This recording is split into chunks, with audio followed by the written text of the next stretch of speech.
Good evening, everyone, and welcome to this week's episode of Sounds of the Diaspora, Artist to Artist, conversation with yours truly, Dion Parson. I'm really excited about our show tonight because joining me is a dear friend, someone that I've known from St. Thomas.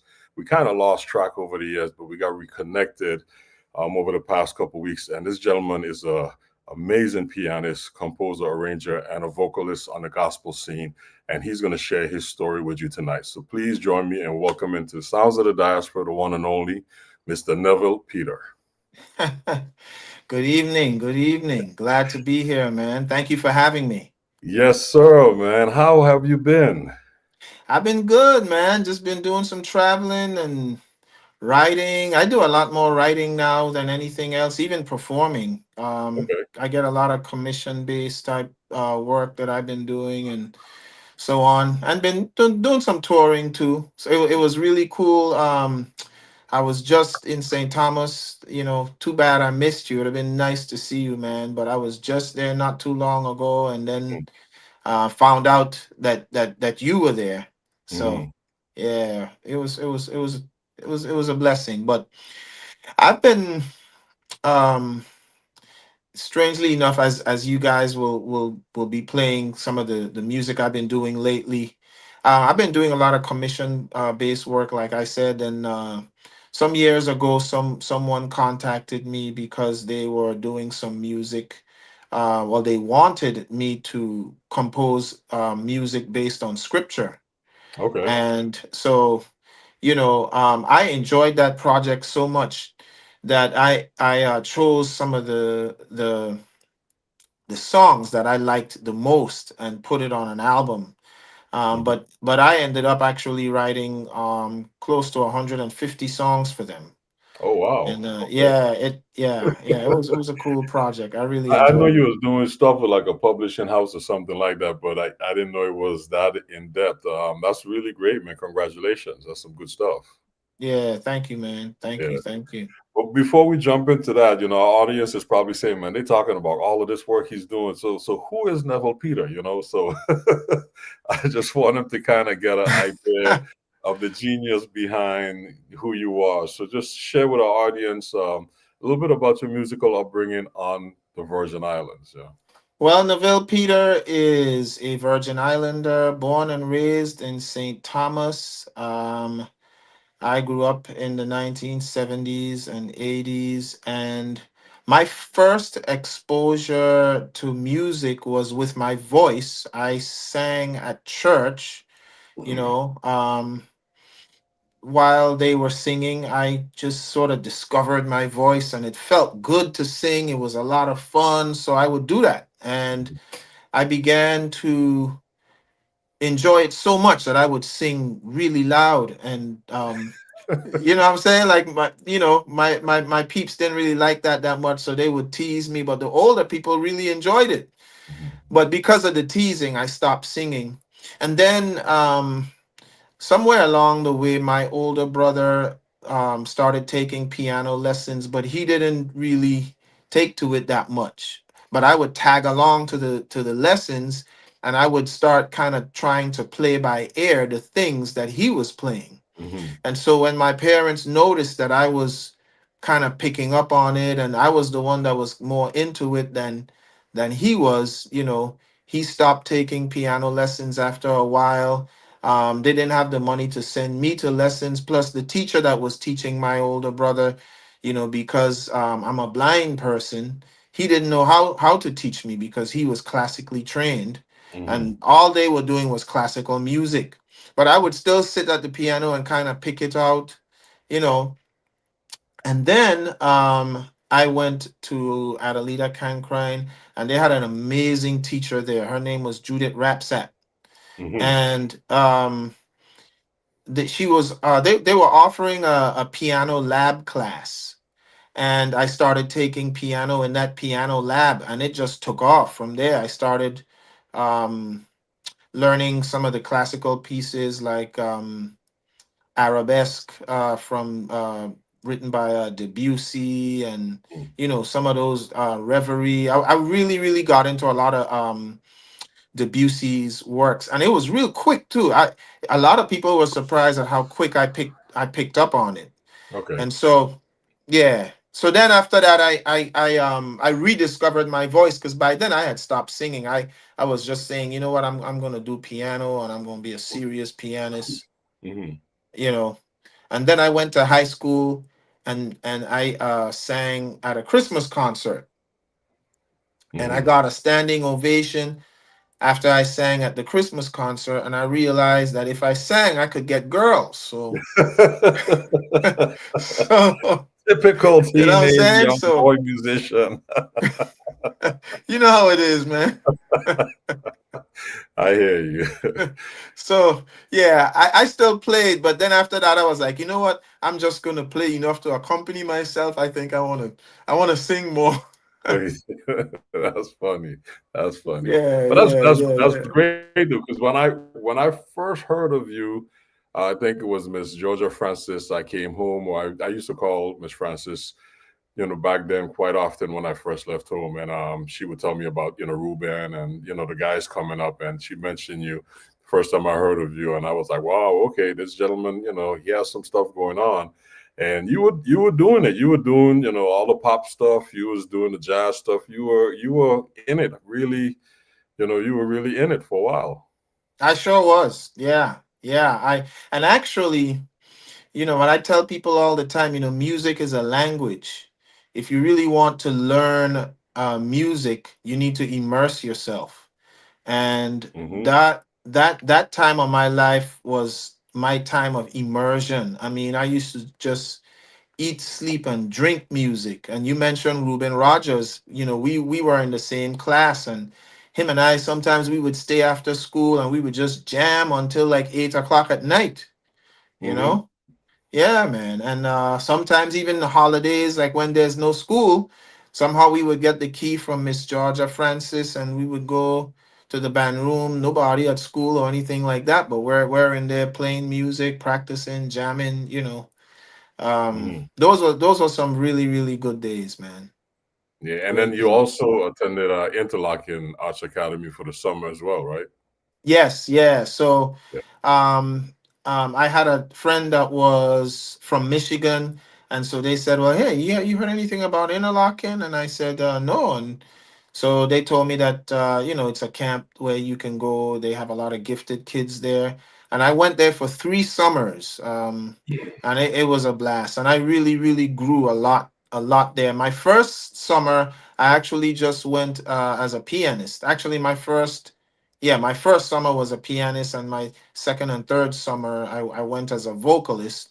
But even Hmm. though I was studying voice there, I was still playing piano in the jazz band. Okay. Yeah. Yeah, Interlochen is amazing. It's it's I a went cool there. place. It's a cool place, man. I went there as well. Ron Blake went there. Ruben Rogers attended. Tabari Lake. Back then, in the '80s, '90s, there was a really great partnership with the Council of the Arts of the Virgin Islands and Interlochen Arts Academy, and they would send a number of folks. The summer that I went there in '82, I think it may have been like 15 or 16 folks from St. Croix and St. Thomas all just, came Oh up, and wow! yeah, it was that engaging. At that time, it was really engaging back then. So, yeah, you guys caught the tail end of it, but it was really a hip thing to do at that Oh, I time. didn't know that. Yeah, yeah, yep.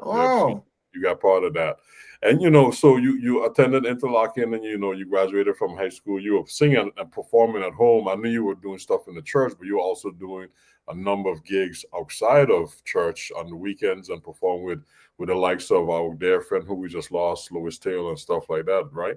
Yeah, yeah. So, um, I was while I was in high school, I would do gigs with Louis Taylor on the weekends. Sometimes Ruben would be on those gigs too. And then once I graduated, I went to the University of Miami. So I moved to Miami, Florida, and then I began to play around the South Florida area, and it was when I was in college I started to meet people who started introducing me to other people. I met a guy. It's really interesting. I met this gentleman who wanted he felt like I could have been the next Stevie Wonder, so he wanted to turn me into the next pop star, but my interest at that time was jazz, so we kind of had this little tension going on, Mhm. you know so yeah, it was pretty fascinating. During that time, I got a chance to do some interesting things And for then sure. during that time, you received the Downbeat Award magazine for like the best jazz vocalist in college, right?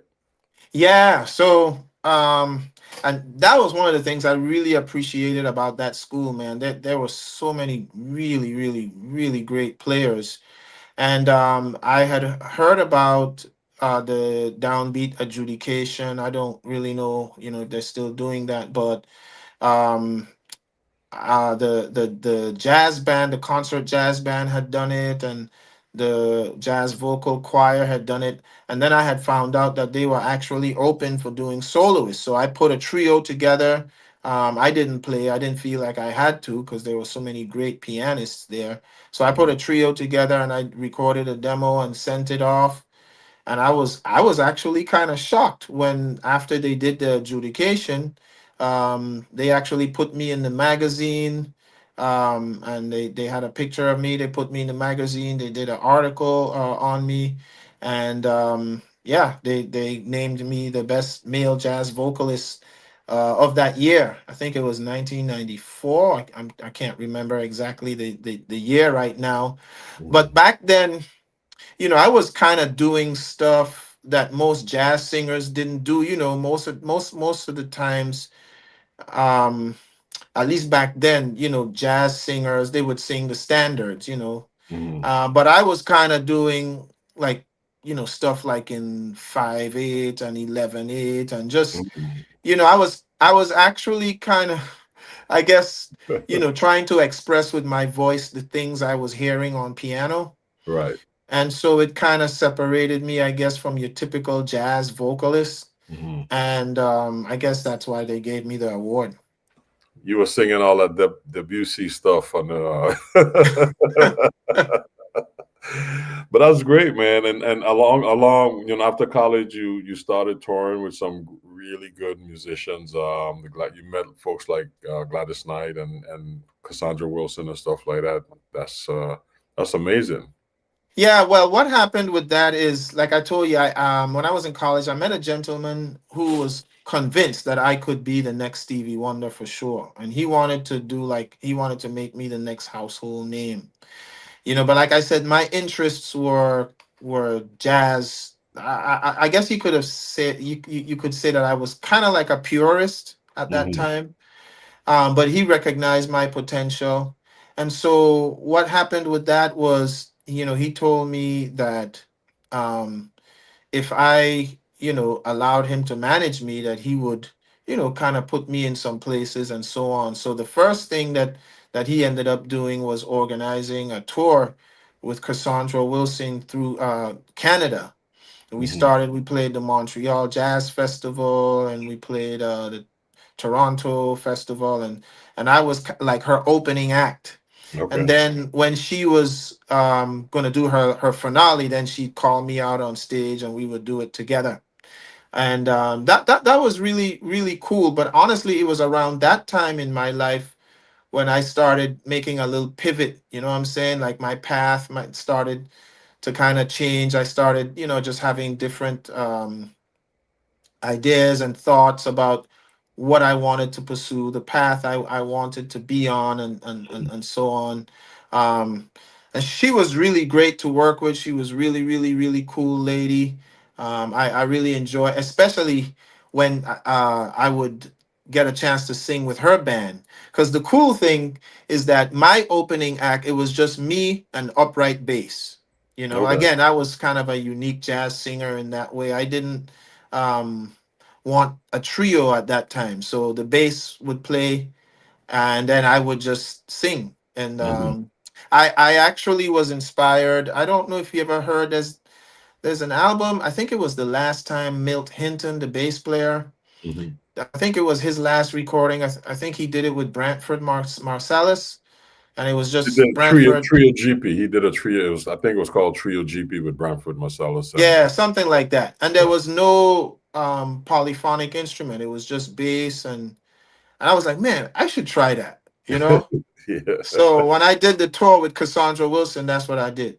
Mm. Just Okay. voice and bass. So it was Nice. cool. But then at the end of that, uh, um, when she was done with her set, she would call me out and I'd get to sing with the trio. So that was cool. She had Carrington and Lonnie Plaxicle, and I can't remember the name of the pianist at the time, but it was a blast, man. It was a cool tour. That's It great. was You great. know, I think I ran into you in Canada during that time. I don't know if you remember that. It I was sure do. Yes. yes, I Yeah. think it was at that time I was doing one of those festivals and we ran into each other at like the lobby in the lobby of the In a hotel. hotel. Yes, yeah. Yeah, they were having a jam session. I remember that actually. They were Yeah. having a I think that jam was the last session. time I saw you actually. Yeah. Yeah, that was the last time we saw each other. Yeah, yeah. A Yeah. while ago, man. This is wow. I forgot about that.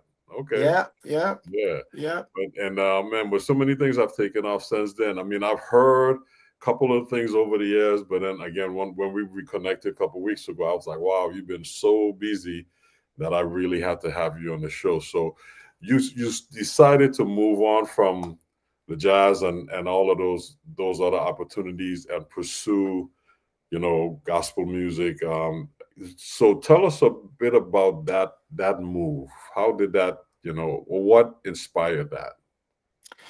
Well, first of all, you know, um, when I was doing that,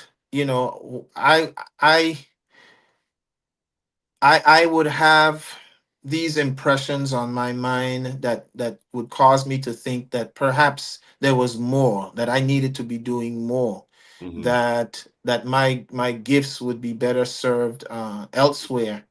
And so, like for example, for example, that same time in Canada, when we had bumped into each other, I remember. Um, Going to a bathroom, and there was a gentleman that was had a little too much to drink, you know what I'm saying? Mm. And he had kind of he brought his drink back up all over the place, and it was just like, I remember thinking to myself, man, I think I need a different environment. And so Right. I went back home. And it wasn't something that happened right away. It was a gradual transition.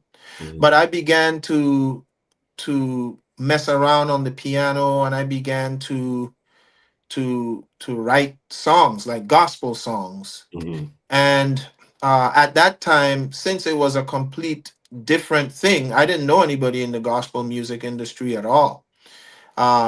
I was just writing songs, playing the piano, and then somebody actually told me, "Hey, why don't you come and teach at our school?"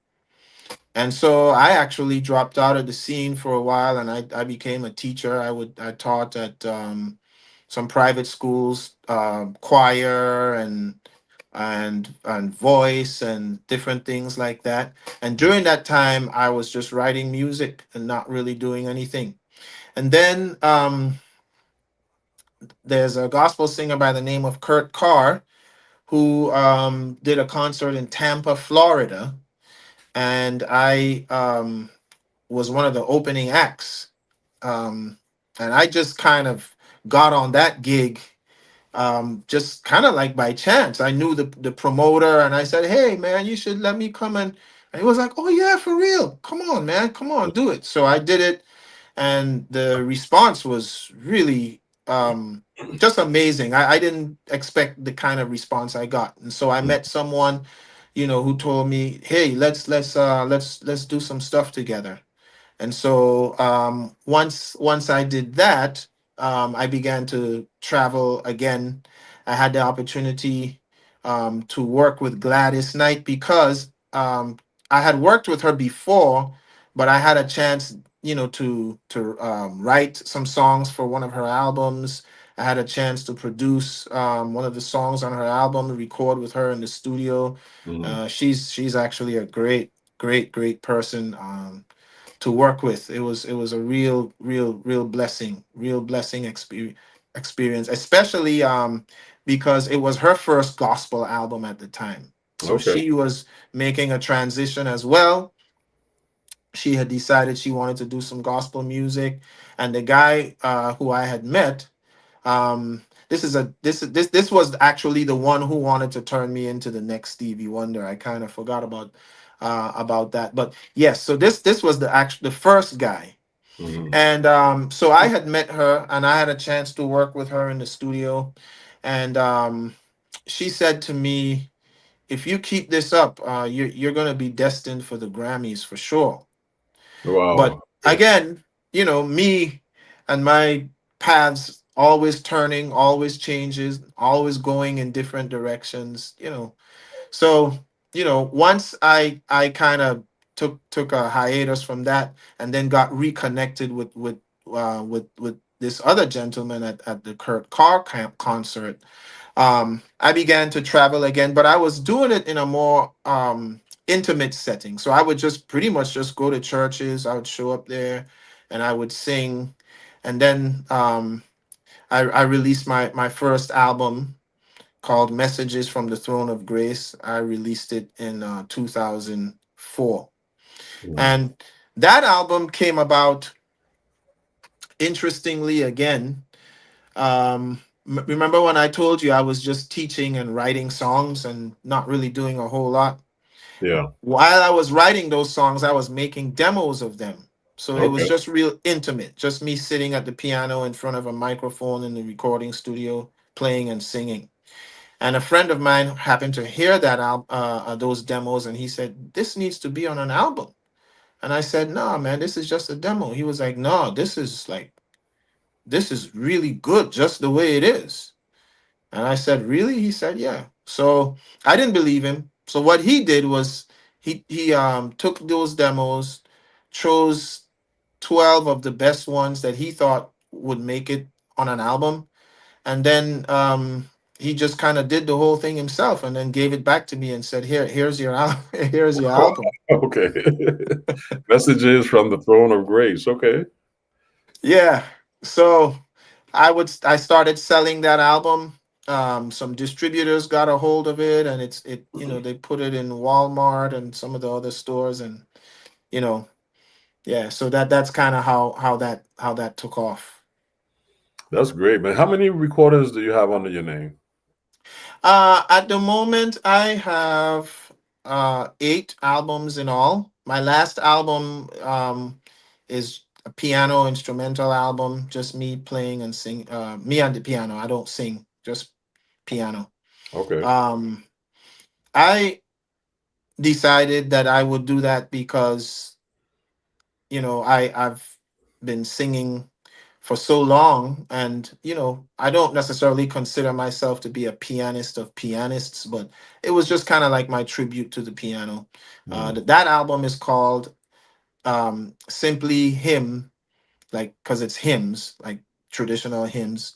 Hands for Him, meaning God. So that's my last album. I brought it out. I released it in 22, I believe. Yeah.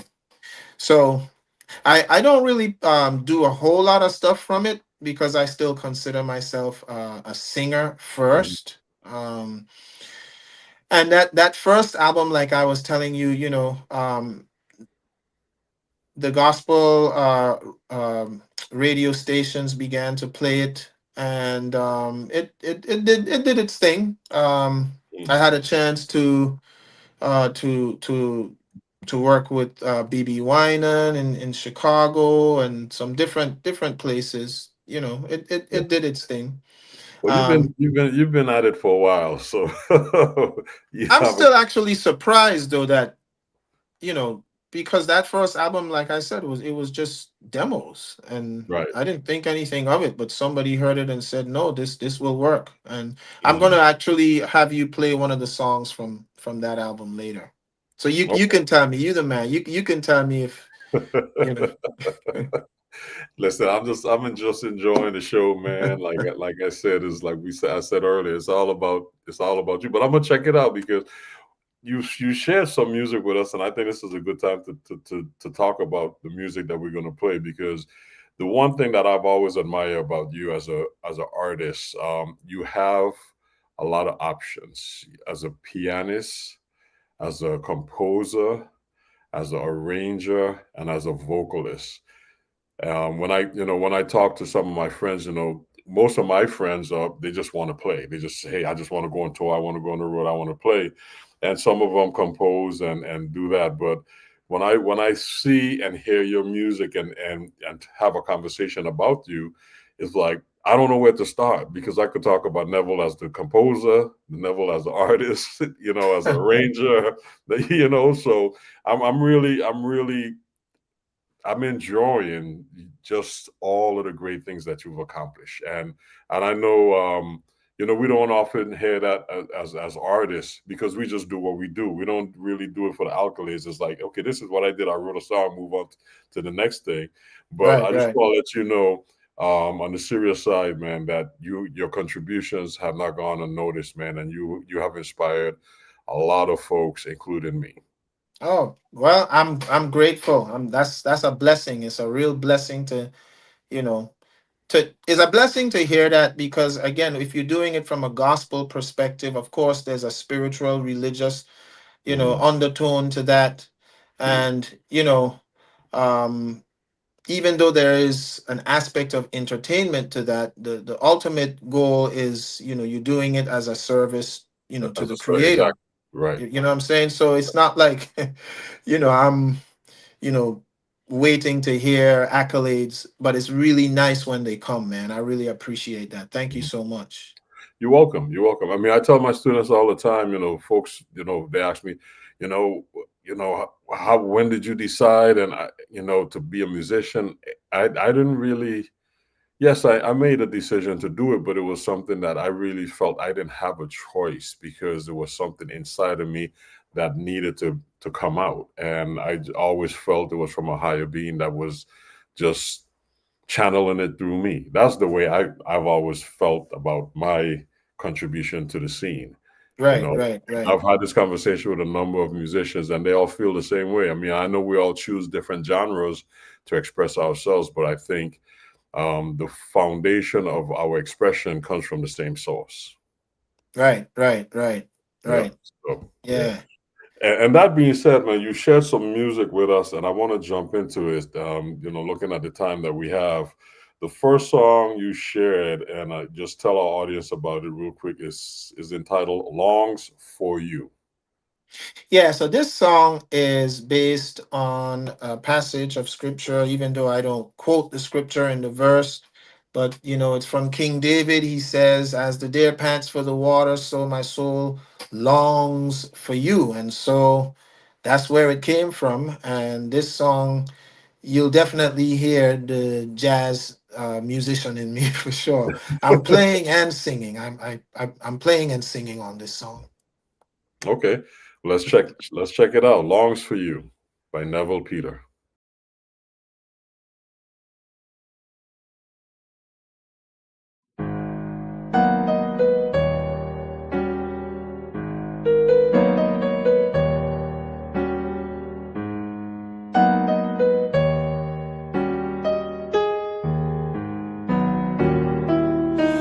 My soul longs for you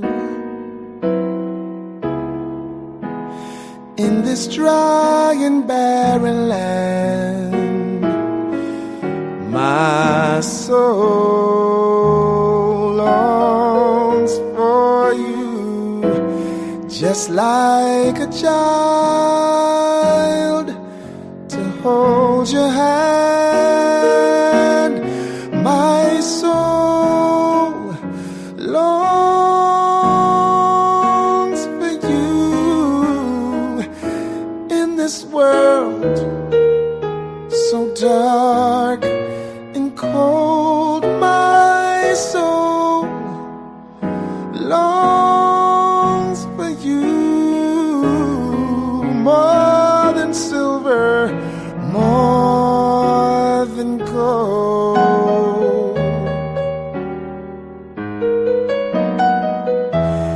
My soul longs for you,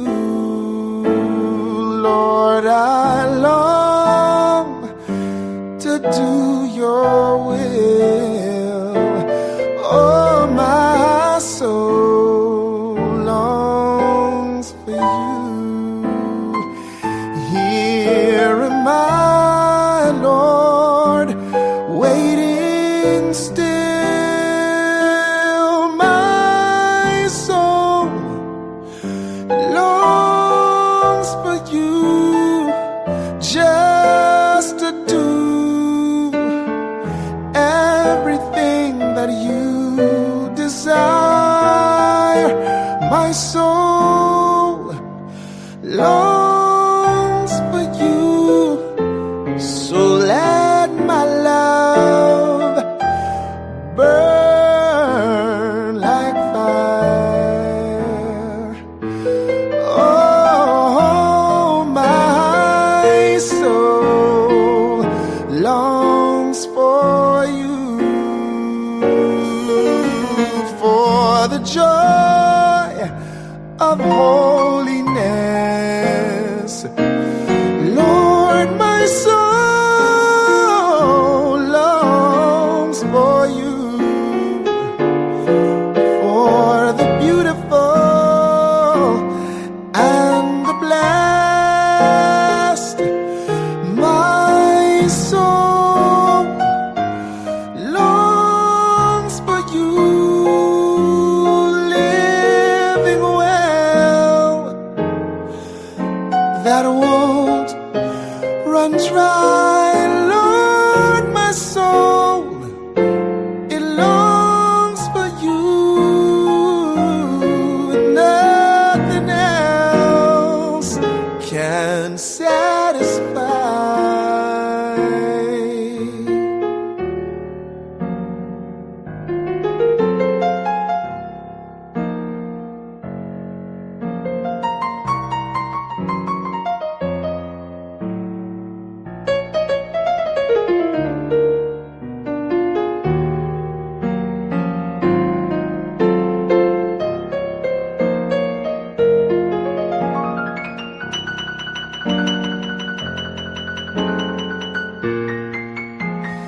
Lord, my soul, it longs for you,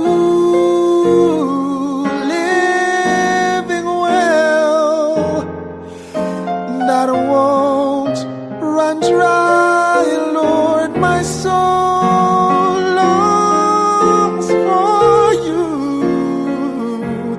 and nothing else can satisfy. My soul longs for you, Jesus. Oh, my soul longs for you.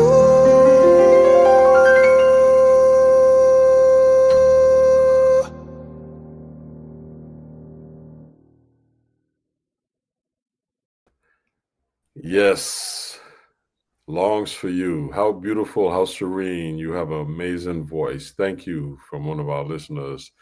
That was beautiful. That was so beautiful, man. I'm sitting back here just like, wow.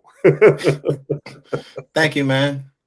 Oh Well, man, someone else shared your voice is truly captivating and blessed my ears. well, to God be the glory, man. To God be the glory. You have God such be the a glory. beautiful tone. I've never heard anything like it.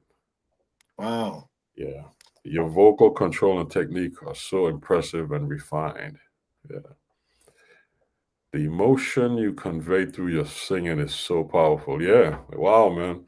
You have really touched our audience tonight. Beautiful composition. How I love the lyrics. Yeah. Mm. And I heard that jazz in there. Check you out. Yeah. Well, again, that was one of the songs that I wrote when I was still kind of transitioning from one Mm, thing to the next. Like I say, music is a language. So what happens is, you express yourself the way you're most comfortable, right. until you start learning new words. You know what I'm saying? Hmm. So, Hmm. So yeah. was that one of the demo songs? No, this next one is going to be one of the demo songs. Or And personal? interestingly enough,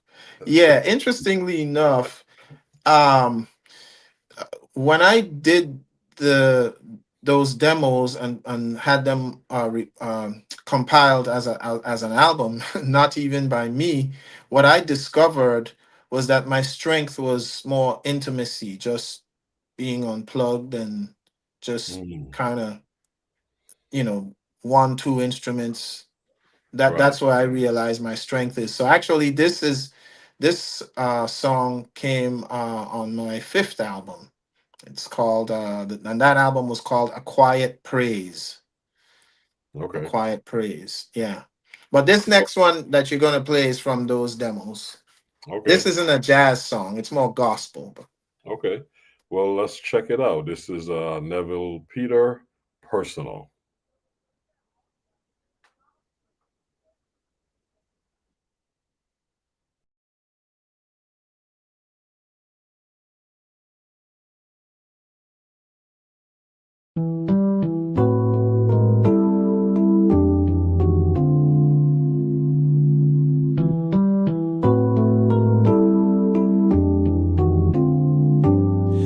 I remember when I was just a little boy,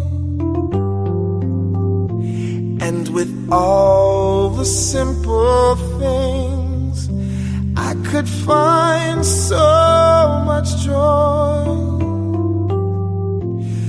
But somehow church always seemed too long. They always sang the same old songs.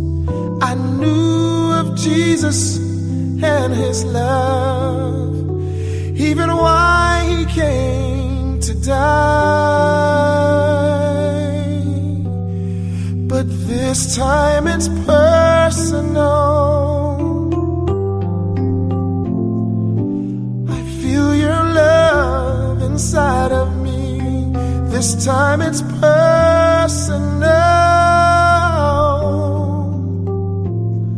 I used to be blind, but now I see. You're more than someone I just talk about. You're the only friend I can't live without. Oh, how I love you, Lord. This time is personal.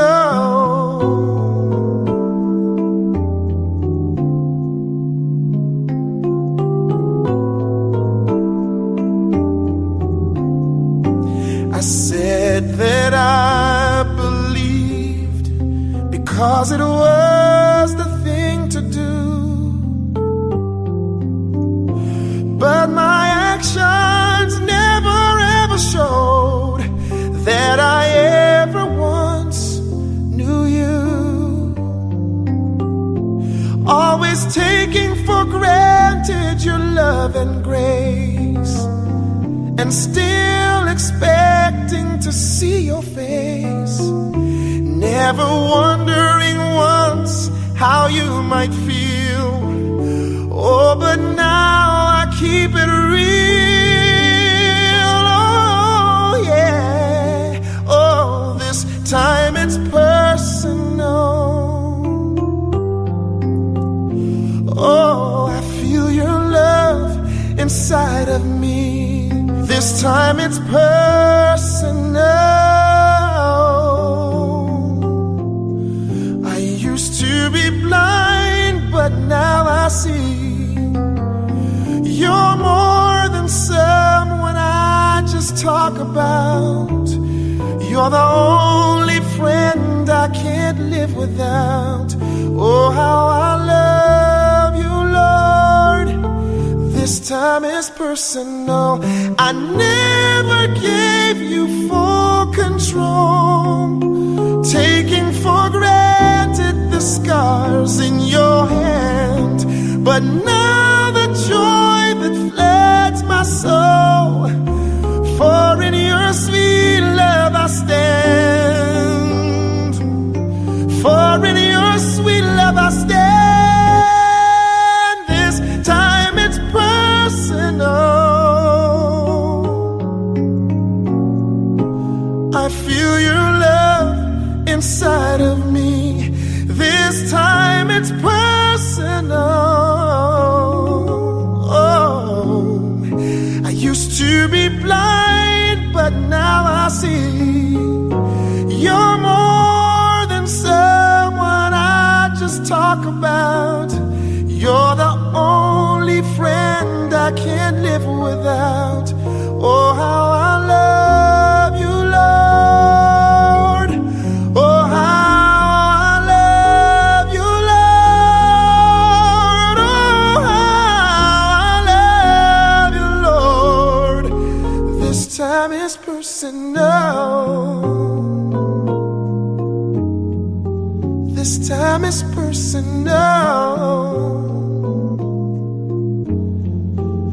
I'm for real this time, Lord. No more playing. This time is personal.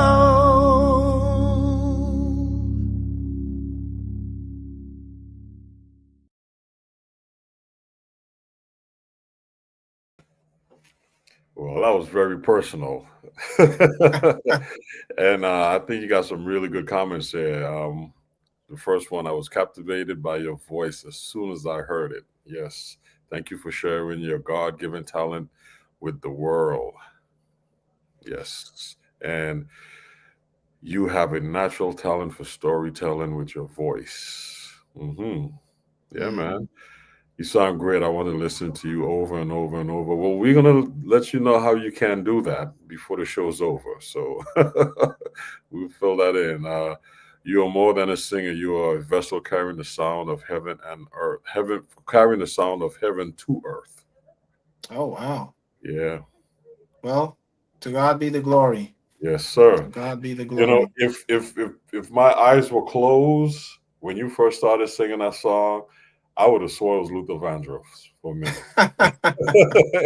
You know, for real, it's like I'm a big Luther fan. You know, the other night I was even watching his story, the Luther Vandross story. I'm a big Luther fan just because of his music, and I got to know of him through some of the musicians that I played with him, and I think he was amazing, and that's what I hear in your voice, that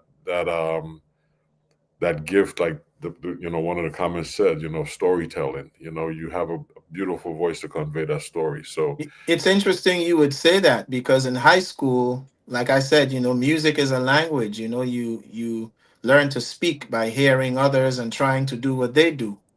So yeah, he was definitely one of the singers that I listened to a lot in high school. check that out. See? Yeah, for sure. Yeah. Yeah, and I didn't know that, but I heard it. I mean, as soon as you start, yeah, man. But it's always great to have those references and to build upon them. So, man, great stuff. Beautiful, beautiful, and our audience is loving it. They're eating it up. So, I think that your message, and you'll share before you leave how they can follow you. But I think your message is being conveyed really well. So let's continue. The next song is from this new project that you talked about with the Psalms and the scriptures. Yeah. The next song is before we jump into it's called By the World. But just tell us about that project briefly. So there was a gentleman and his wife who wanted to do kind of like an oratorial of the Ten Commandments. Hmm. And so I was hired as one of the singers to participate in this oratorial, and they debuted it in LA. And they wanted to kind of build on it after we did the show in LA. And I was approached by them. Somebody had told them that I'm a songwriter. And so I was approached by them, and they asked me, well, hey, could you, you know, put some more of the scriptures that we give to you to music? So I said, sure, I'll try it. And at first it was real difficult because they wanted the King James version. And, I'm like, people don't really talk like that now. Thee, thou, you know what I'm saying? It was kind of tough at first. But, Hmm. I just kept working with it, playing with it. And then, eventually I started submitting songs to them, and they really, really enjoyed it. And so I chose, well, in all, it was about 150 songs, close to about 150. Wow. Some of the songs, they would say, well, we want it to reflect a certain kind of genre. We want it to be more classical. This is a little too jazz, so go back to the table. Hmm. So I'd have to go back to the table and rewrite it, and then, okay, yeah, this is better. So eventually what ended up happening is, um, out of all those songs that I wrote for them, I chose 14 of them, my favorites, and I compiled an album, and that album is called By the Word. So you're about to play the title track from By the Word. Okay, by the word. All right. So let's check this out. By the word. I'm looking forward to this.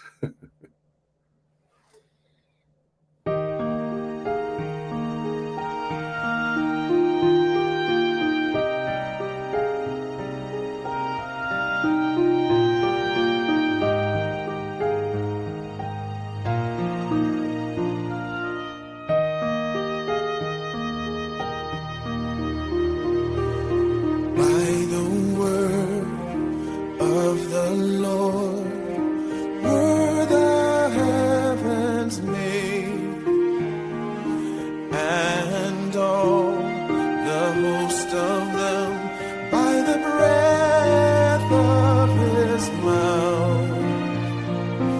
For he spake and it was done.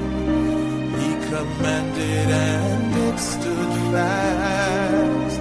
By the word of the Lord. He spake and it was done. He commanded and it stood fast. By the word of the Lord. He spake and it was done. He commanded and it stood fast. By the word of the Lord.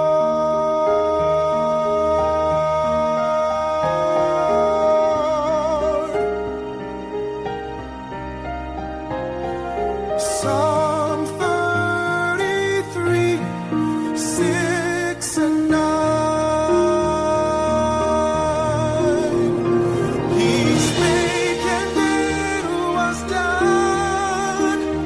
He commanded and it stood fast. By the word of the Lord. He spake and it was done. He commanded and it stood fast. By the word. He spake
Oh yeah.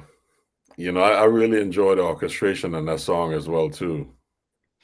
Yeah, I wish I could say that I had done the orchestration, but that was actually done by another really brilliant musician out of LA, a gentleman from I cannot remember the country he's from, but his name is Raul Farando. Okay. And yeah, really, he was a real blessing to work with, man. Just you play something on the piano and he'll just turn the whole thing into. So yeah, so that's me playing and singing, but he did the orchestration around it. So Yeah, it's really nice put together. The first thing I heard, I was like, wow, this is great orchestration, and it fits the context of the song as well too. It's really, really nice. Yeah. Yeah. You got some good comments too. Your voice is a true gift from God, and you use it to touch the deepest parts of our spirit. You don't just sing the words, you deliver the spirit of the message. It's truly a form of worship. Oh yeah. Yep. I mhm. could feel the Holy Spirit moving through your ministry tonight. It was powerful and anointed. Wow. Okay. And you tell you this is a hardcore jazz audience too. So I think you've got more comments than some of the other. I mean, it's a tight race, but man, good music, like Duke Ellington says, there's good music and then there's the other kind. So you really brought out the best in our listeners here tonight, and they're really showing their appreciation for you. So thank you for that. Well, I'm very grateful. I'm very grateful. Like we were saying earlier, we don't do this by ourselves. This don't come from us. There's a definitely, it's God breathed. So I'm just grateful to be used, man, and I'm so thankful, that your audience is enjoying, what God has given me to bring to the table for sure. Oh yeah, and thank you for doing the show, because I know we've had this conversation, but this platform is for everyone to present themselves. I mean, I know coming from the Caribbean, we all choose different musical patterns. We don't really have a platform to express it, and that's what Sounds of the Diaspora is about. How do we connect our musical path to our upbringing, and how do we make it relevant and validated for our audience so they can continue to enjoy the great work that we're doing. So this is here, and anytime you have a new project or anything that you're doing and you want to share, or you have some other folks that you feel should be part of this platform, please reach out and let us know. Okay, we'll do. We'll Yeah, do for sure. definitely. Yeah. Let's wrap this up with our final song. I hate to end this beautiful evening, but man, this is really been amazing, man. Thank you. You know. Oh, you're very welcome, brother. Yeah, the Thank you for last having song me you again. shared with us is called "The Exchange." Yeah. Yep. And this song is taken from Matthew chapter 16. These are the words of Jesus. And it's very important, that we all consider the words of this song.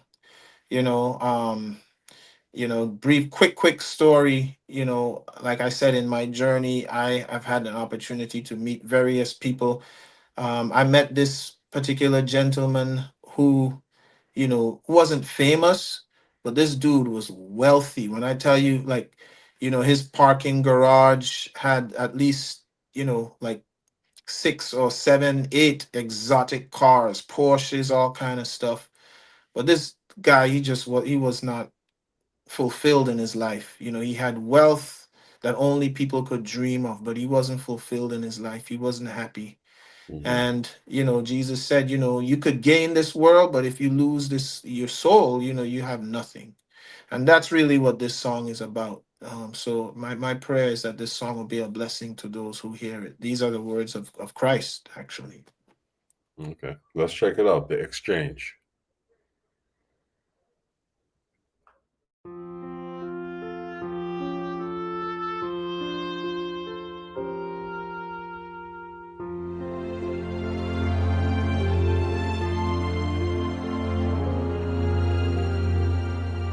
Then said Jesus unto his disciples, if any man will come after me, let him deny himself and take up his cross and follow me. For whosoever will save his life shall lose it, but whosoever will lose his life for my sake will find it. For what is a man profited if he shall gain the whole world and lose his own soul? Or what shall a man give in exchange for his soul? For his soul. Or what shall a man give in exchange for his soul? For his soul. What shall a man give in exchange for his soul? What shall a man give in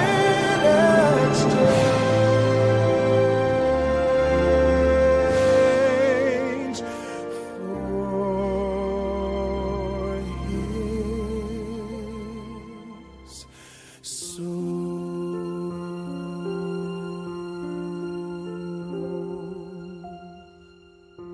Matthew 16:24 through 25.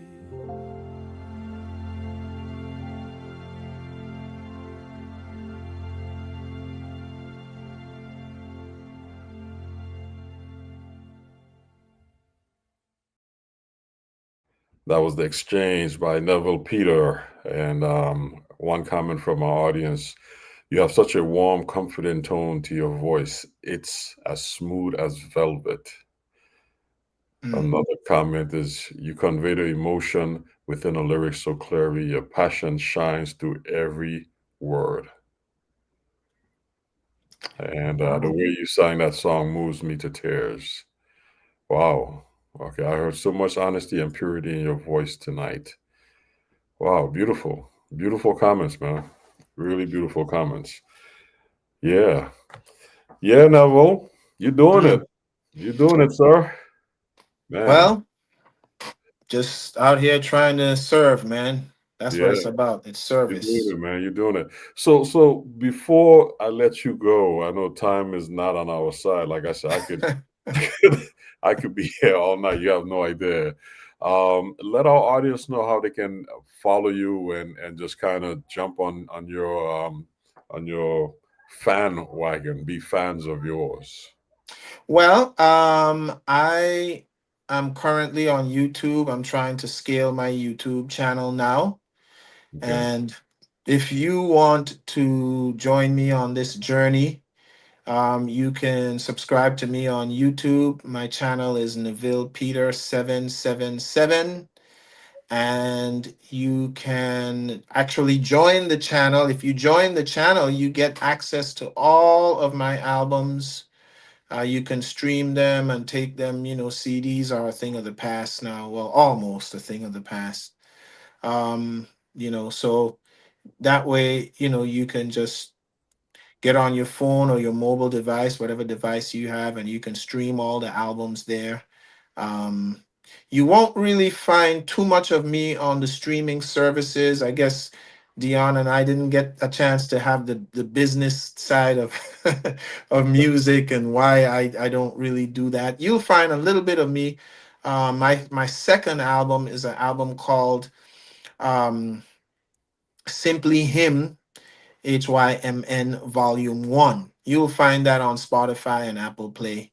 But I don't promote that much because, since, music is my livelihood, I prefer you get it from me.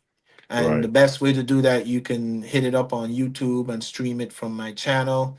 You know, it's a small little subscription fee where you can stream all 8 of the albums from there, and that's the best way you can remain in touch with me. You can subscribe to the channel, make comments on the videos. I'd love to hear from you. You can comment on the videos that I release, and tell me, hey, I discovered you from Sounds of the Diaspora, and yeah, I'd really appreciate that for sure. Great, great. Well, Neville, you have no idea. It's been an honor having you on the show. It's been so informative for me. I sit in the best seat, so I'm really enjoying the presentation. And it's been too long, man. We have to stay in touch. We And do, man. we definitely will stay in touch, man. But I really appreciate you taking time out of your busy schedule to come and share your music and your story with us here at Sounds of the Diaspora. And as you could tell, our audience really appreciate it as well. So thank you very much. You're very, very welcome, man. Like I said, all glory to God, and thank you for the blessing of being on the show with you tonight. It's been a privilege for me. Likewise, likewise. Well, we wish you continued success in all your future endeavors, and we will definitely be in touch, okay? All right, for sure. Thank you, brother. Take care, man. Same to you, man. All the best. Take care. Have a good evening. That's the one and only talented Mr. Neville Peter. Beautiful voice, great music, a wonderful story. Man, I've just been a great night for me, man. Just knowing this young man, growing up in the Virgin Islands, and just seeing his success is so rewarding for me to just be small part of his journey tonight as we feature him on Sounds of the Diaspora. But yeah. Yes, that's all I can say about that. I'm going to continue by saying, join us next week as we bring to Sound of the Diaspora another Virgin Islander from St. Croix, another talent. This gentleman is a vocalist extraordinaire by the name of Mr. AJ Ventura. So join us as we bring you his story and his music next week on Sounds of the Diaspora. Thank you very much for hanging out with us tonight, and it's been an honor presenting this show. You guys take care. Have a good night.